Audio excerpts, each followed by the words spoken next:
भक्तजनों, माताओं, बहनों, सादर जय श्री कृष्ण। हमारे YouTube चैनल में आप सभी का बहुत बहुत स्वागत है। अधिक मास, मल मास, पुरुषोत्तम मास, द्वितीय श्रावण कृष्ण पक्ष की जो परमा एकादशी है, जिसे पुरुषोत्तमा एकादशी, कमला एकादशी के नाम से भी जाना जाता है। यानी अधिक मास की जो दूसरी एकादशी आएगी, अधिक मास की जो दूसरी एकादशी आएगी, उस एकादशी तिथि का आरंभ 11 अगस्त 2023 की सुबह 7:35 से हो जाएगा, जो कि 12 अगस्त की सुबह 7:58 पर एकादशी तिथि समाप्त हो जाएगी। अतः सूर्योदय व्यापिनी द्वादशी युक्त हरिवासर जो शुद्ध एकादशी रहेगी, वो 12 अगस्त 2023 शनिवार के दिन ही रहेगी। इसी दिन सभी भक्तजनों और माताओं बहनों को अधिक मास की एकादशी का व्रत रखना चाहिए एवं इस एकादशी व्रत का पारणा 13 अगस्त 2023 रविवार की सुबह 6:13 से लेकर के 8:13 के बीच में कर लेना चाहिए। अधिक मास में आने वाली एकादशी को बड़ी एकादशी माना जाता है और इस एकादशी का व्रत करने से आपको करोड़ों एकादशी का पुण्य प्राप्त हो सकेगा, क्योंकि अधिक मास पुरुषोत्तम मास साक्षात भगवान श्री हरि नारायण का स्वरूप माना गया है और इस महीने को भगवान ने अपना ही स्वरूप प्रदान किया है तथा भगवान ने इस महीने को यह भी वरदान दिया है कि जिस प्रकार मेरे अंदर वरदान देने की, आशीर्वाद देने की शक्ति है, उसी प्रकार इस पुरुषोत्तम माह के अंदर वो सारी की सारी शक्तियां विराजित रहेगी। इसी कारण से अधिक मास में, पुरुषोत्तम मास में जो भी पुण्य कार्य किए जाते हैं, दान किए जाते हैं, जप किए जाते हैं, तप किए जाते हैं, उनका करोड़ों गुना पुण्य फल प्राप्त होता है। और ऐसा हम नहीं कहते हैं, ऐसा हमारे पुराणों में लिखा हुआ है और वह स्वयं भगवान नारायण ने ही बताया है। इसलिए यदि आप प्रत्येक एकादशी का व्रत करते हैं तो भी आपको इस एकादशी का व्रत जरूर रखना चाहिए। और यदि किसी कारणवश आप सभी एकादशियों का व्रत नहीं रख पाते हैं तो आप परमा एकादशी का व्रत जरूर रखें। 12 अगस्त 2023 शनिवार के दिन परमा एकादशी का व्रत आप करें, क्योंकि इस एकादशी का व्रत करने मात्र से आपको संपूर्ण वर्ष की एकादशी का पुण्य जरूर प्राप्त होगा। वैसे तो पूरे वर्ष में 24 एकादशी आती है, प्रत्येक माह में 2 बार एकादशी आती है, लेकिन इस बार अधिक मास पुरुषोत्तम माह के रूप में 19 वर्ष बाद श्रावण का महीना प्राप्त हुआ है और इस श्रावण के महीने में 4 एकादशी है। इस प्रकार कुल मिलाकर के इस साल 26 एकादशी हमको प्राप्त हो रही है। और जो भक्तजन परमा एकादशी का व्रत रखेंगे उनको दशमी तिथि से लेकर के द्वादशी तक कुछ महत्वपूर्ण नियमों का पालन करना चाहिए। दशमी तिथि के नियमों का पालन आपको 11 अगस्त 2023 शुक्रवार के दिन करना है और 12 अगस्त 2023 के दिन आपको परमा एकादशी का व्रत रखना है और 13 अगस्त 2023 रविवार के दिन आपको इस व्रत का पारणा कर लेना चाहिए। हमारे धर्म ग्रंथों में और पुराणों में बताया हुआ है कि जो एकादशी का व्रत होता है वो सबसे बड़ा व्रत माना जाता है और अधिक मास पुरुषोत्तम मास में आने वाली एकादशी का तो कहना ही क्या है, यह तो करोड़ों एकादशी के समान मानी जाती है। इसलिए आप दशमी तिथि के दिन एक समय भोजन करें और दशमी तिथि के दिन लहसुन, प्याज, मांस, मदिरा, अभक्ष्य भक्षण का उपयोग बिल्कुल न करें। शहद न खाएं, उड़द की दाल नहीं खाएं, कटहल की सब्जी का प्रयोग भी इस दिन नहीं करना चाहिए और इस दिन चावल नहीं खाना चाहिए, लहसुन प्याज नहीं खाना चाहिए और पूरी तरह से तन मन को पवित्र करके ही अगले दिन आपको एकादशी व्रत आरंभ करना चाहिए।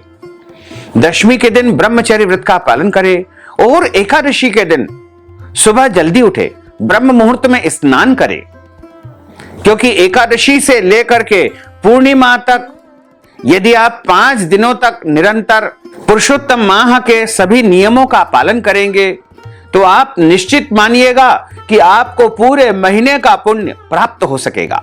इस बार अधिक माह का समापन यानी पुरुषोत्तम माह का समापन अधिक मास के जो कृष्ण पक्ष की अमावस्या होती है उस दिन यानी 16 अगस्त 2023 को होगा।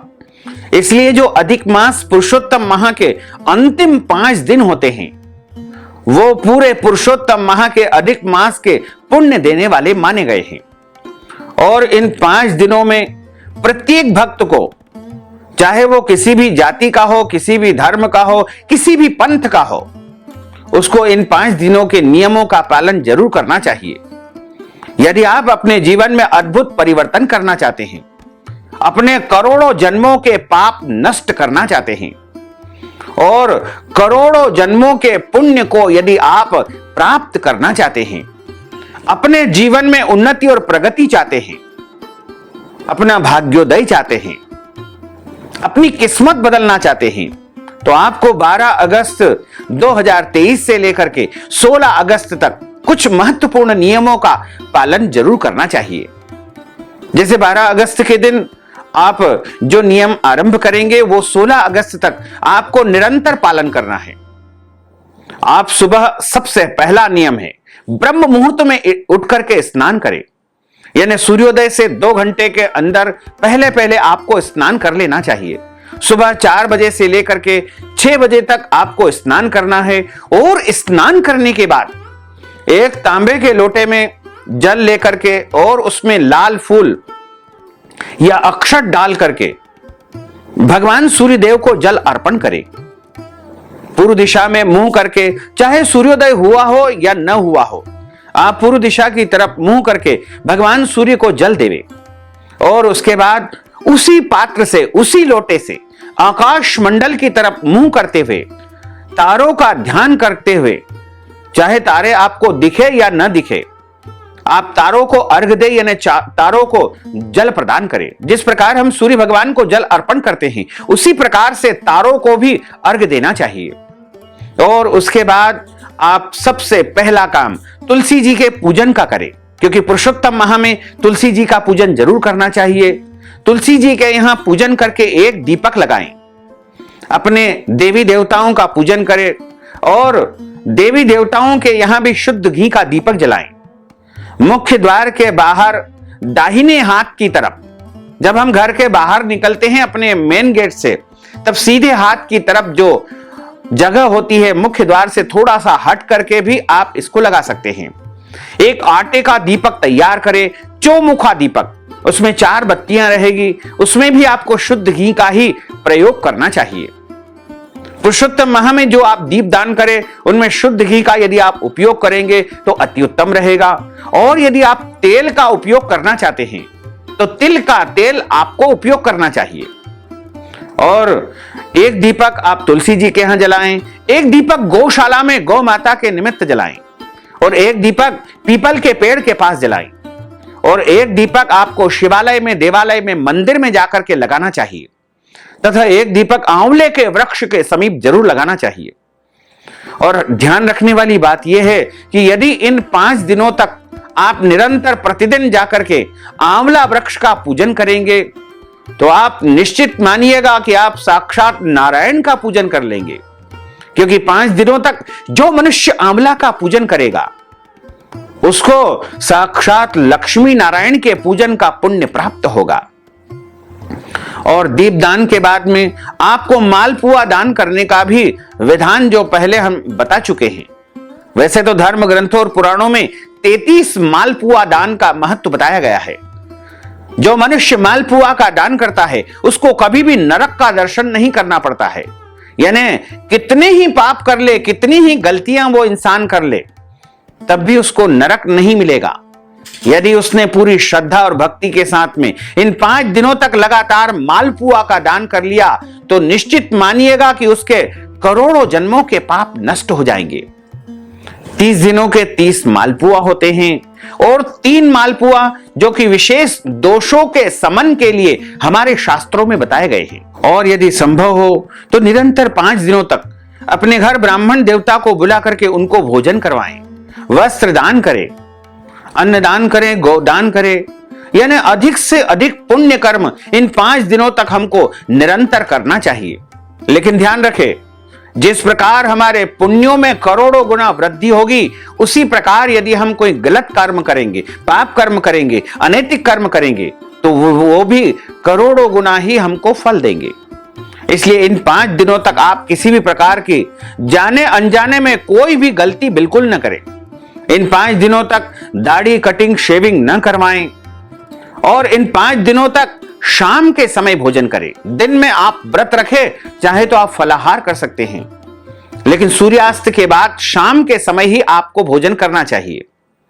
और 5 दिनों तक लहसुन, प्याज, मांस, मदिरा, बैंगन की सब्जी या अभक्ष भक्षण, मसूर की दाल, कटहल की सब्जी का उपयोग आपको नहीं करना है। और इन 5 दिनों तक क्रोध नहीं करना है, लड़ाई झगड़ा वाद विवाद बिल्कुल नहीं करना है और किसी भी प्राणी का दिल नहीं दुखाना है।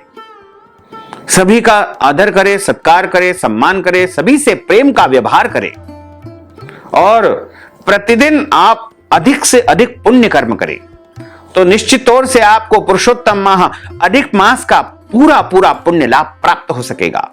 तो भक्तजनों, माताओं, बहनों, यदि आप अधिक मास पुरुषोत्तम माह के निमित्त कोई भी दान पुण्य करना चाहते हैं, तो आप हमारे गूगल पे, फोन पे या पेटीएम नंबर के माध्यम से पुरुषोत्तम माह के निमित्त अपनी ओर से नगद राशि प्रदान करके पुरुषोत्तम माह का संपूर्ण पुण्य प्राप्त कर सकते हैं। साथ ही आप सभी से अनुरोध है कि हमारे इस ज्ञानवर्धक वीडियो को अधिक से अधिक लोगों को शेयर करिएगा, लाइक करिएगा, कमेंट करिएगा और यदि अभी तक आपने सब्सक्राइब नहीं किया है तो अभी और इसी समय सब्सक्राइब अवश्य कर लीजिए। आपको और आपके पूरे परिवार को सादर जय श्री कृष्ण, सादर धन्यवाद।